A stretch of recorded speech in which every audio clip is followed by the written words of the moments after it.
Enter the fascinating world of steakhouses, where culinary expertise and burning ambition strike.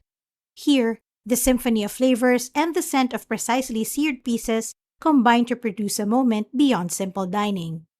The ageless industry of steakhouses develops like a well-aged story, each location boasting of a distinct mix of legacy and creativity. Navigating the restaurant industry is like swimming through a turbulent sea, particularly with obstacles like the global pandemic, price increases, and growing food expenditures.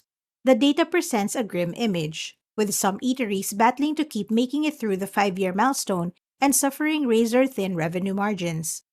Lobbyists may disagree over the precise loss percentage, but they all agree that the restaurant industry is highly competitive.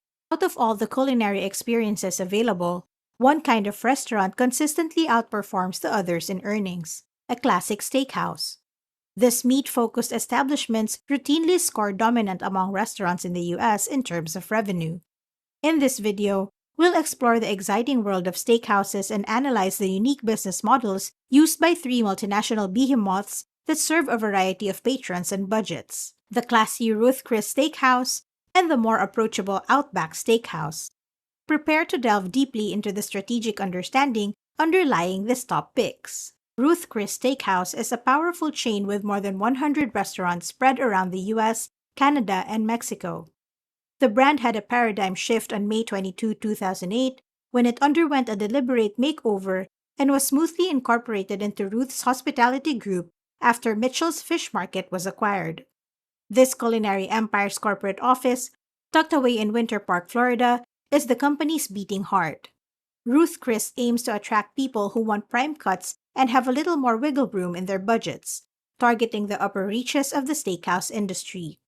Their target demographic is those between 35 and 65 who want to elevate every eating experience. Their menu focuses mainly on USDA prime meat and excellent service. You can treat yourself to upscale dining, which costs between $35 and $100. Their distinct sizzling dish consists of steak served at 500-degree Fahrenheit plates with pools of butter. It's a unique addition, featuring a menu that is a taste experience featuring seafood towers, lobster, shrimps, chops, and sweets that are a perfect delight. They have something for everyone. To complete the culinary experience, they provide an outstanding selection of over 250 wines, ranging in price from $50 to $1,000 per bottle. They also have whiskey, beer, and margaritas if wine isn't your thing. The average cost of a supper is now $90, up steadily from $70 over the past 10 years. Ruth Chris adds about 2 outlets a year, using a cautious approach to growth. Their sales increased from $285 million in 2010 to more than $400 million in 2021, with the rise being slow. Over 90% of their revenue comes from their independently operated restaurants, and they rely on franchise fees minimally. The business expands quickly and safely by taking a cautious approach and finding local operators. To maintain similar standards in new areas, Ruth Chris emphasizes its image as an upscale restaurant by conducting extensive research. While putting brand recognition ahead of quick growth might result in a more sluggish development, Ruth's Steakhouse is nonetheless dedicated to maintaining its prestigious name. The majority is given to providing an outstanding client experience, which emphasizes preserving a minimum competitive edge. Setting itself apart through a strategic equilibrium of company-owned and franchised steakhouses, Ruth Chris bucks the trend seen in the industry, which typically favors more excellent franchising as restaurants mature. Over the last decade, the brand has consciously avoided a significant uptick in franchise locations, establishing a unique position within the competitive arena. Ruth Chris uses a strategy centered on grabbing the attention of people between the ages of 35 and 65 from different generations to draw in new clients. The company reduces every customer visit to one of 3 primary use cases. The first scenario centers on holidays, where people gather to rejoice. The second is related to business, serving dinners for clients and companies. The third situation is less formal and happens for no apparent reason. In these situations, people avoid traditional sit-down dining settings and instead choose bar cuisine and informal drinks. Baby boomers made up most of their customers when Ruth Chris gained popularity in the first decades of the 2000s.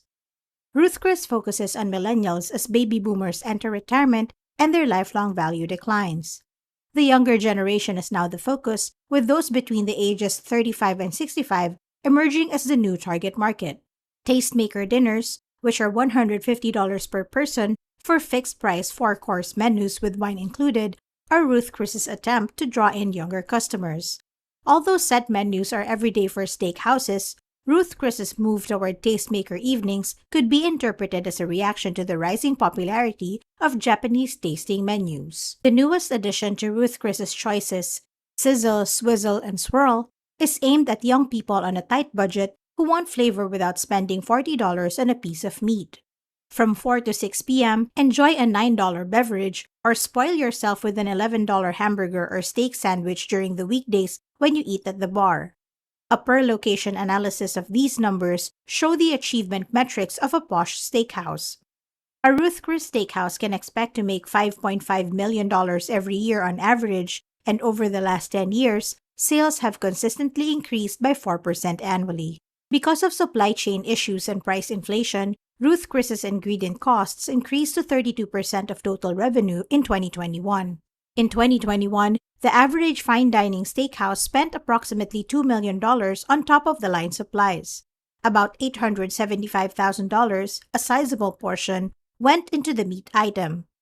Over the last 10 years, securing beef has evolved into the priciest venture among all ingredients. Some causes such as dryness in farming areas, labor shortages, rising fuel prices, and higher costs for soybean and grain used in the cattle feed contribute to the surge in beef pricing. The average Ruth Chris steakhouse spends $2.3 million yearly on personnel and rental payments, and you can bet your bottom dollar that they have a large staff behind the scenes to prepare all those delicious steaks on the menu. The general manager who is in charge of all Ruth Chris locations, an executive chef oversees the cooking area, 2 front-of-house supervisors to ensure clients have excellent experience, and a hive of 60 hourly workers to complete the picture. Exotic steakhouses such as the Chick Ruth Chris have always placed high value on providing personalized touch to their dining patrons, going above and beyond with the white glove service. Due to their commitment to tradition, they frequently refrained from fully embracing online sales. The nationwide outbreak served as a push for Ruth Chris, bringing their off-site orders for delivery into the public eye almost immediately and quickly turning them into a significant portion of the company's revenue. Ruth Chris changed the game by transforming its outdated basic web page into an active marketplace on the internet. Customers could now make purchases online and have those delicious steaks delivered straight to their doorstep for the very first time in the history of the business. The business benefits significantly, with most of its 60 workers holding tipped roles and potentially earning tips beyond the minimum wage. The employees and the company both benefit from the arrangement. This lowers personal expenses while promoting consistency and staff retention. It's a win-win situation for the businesses and cohesive team environment. Ruth Chris Steakhouse frequently selects locations in posh communities to target wealthy patrons. This intelligent strategy significantly increased their entire profit. A single Ruth Chris Steakhouse has continuously generated a healthy operating profit, edging ever closer to the remarkable $900,000. This is despite the high running costs. Even during its worst years, when COVID is not a factor, one location makes about $550,000 annually. Thus, Ruth Chris Steakhouse has had an average operational profit of $570,000 a year during the last 10 years. That is a satisfying origin. The average profit margin for a standalone full-service restaurant was only 6.2%, according to a 2019 report from the restaurant industry. With an operational profit margin of 11%, Ruth Chris is well ahead of its industry. Even with higher labor costs, better supplies, and even more expensive rent, Ruth Chris, an upscale steakhouse, turns a double-digit revenue margin. They understand how to make their figures pop. Their profit margin is almost twice as high as the industry average. When it comes to steakhouse chains, Outback Steakhouse is the global titan, having over 1,000 outlets and a strong presence in the United States, South America, and Asia. Outback Steakhouse has the worst reputation out of all the franchises regarding expansion and reach. Putting it on the menu as a steakhouse trying to sell steaks and some particularly pricey and mediocre American food is more accurate. Outback Steakhouse became well known in the 1990s because of its blooming onion and Australian inspired features. But 20 years on, customers are no longer as excited or intrigued by massive deep fried onions and Australian accents. While sales at Outback Steakhouse has fluctuated over the last 7 years, they have generally hovered around $2 billion annually. The financial structure of Bloomin' Brands, the parent company of this affordable steakhouse franchise, must be revised to ascertain the business's true profitability. With an average spend of about $24, Outback Steakhouse targets a similar demographic to Texas Roadhouse. Alcohol used to account for 8% of Outback's total food and beverage revenues, but now the percentage has decreased over time. An Outback Steakhouse alone makes almost $3.1 million a year on a typical basis. Yet, the continuous criticism and growing loss of appeal are harming this once legendary restaurant. Outback Steakhouse began progressively closing its stores in 2016, 12 of them annually. Like KFC, Outback Steakhouse's only chance of survival is its global popularity. Outback Steakhouse's food and beverage sales are only increasing in South Korea, which is odd given how enthusiastically Koreans accept the American company. Revenue in South Korea has grown by double digits every year for the last 4 years, and new sites are still open nationwide. The large number of steakhouses on both the high and low ends of the market has made room for new businesses to flourish.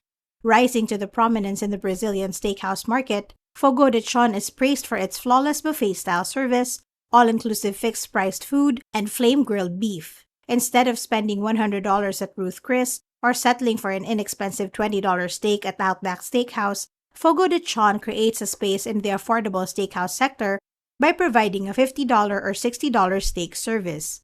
And with the way the world cuisine constantly changes, it's a relatively safe bet to make. Customers' growing sophistication and need for various flavors fuel the fascinating revolution in the food business. Looks can be deceiving, particularly in the case of classic steakhouses. They appear to be knitted into the structure of their local communities, exuding majesty and distinction from the outside. The costly price tags associated with prime steaks, fine wines, and an alluring atmosphere may imply high profit margins, but the truth may surprise you. If we look closer, we can see that the human skill that makes upscale steakhouses appealing and profitable makes them naturally resistant to simple growth. A great example of how varied beef can be served on a plate is in a steakhouse, which offers an interesting everyday example. There is a choice between a low-margin, high-volume company that stays relevant by meeting modern needs for ease, quickness, and price, and a high-margin, low-volume company that sticks to legend, the past, and luxury to use pricing influence in an increasingly competitive environment. We see a dynamic and intricate industry underneath the sizzle and sear, one that overcomes obstacles, adjusts to shifting preferences, and keeps serving memorable meals that stick to the tongue. Thanks for watching.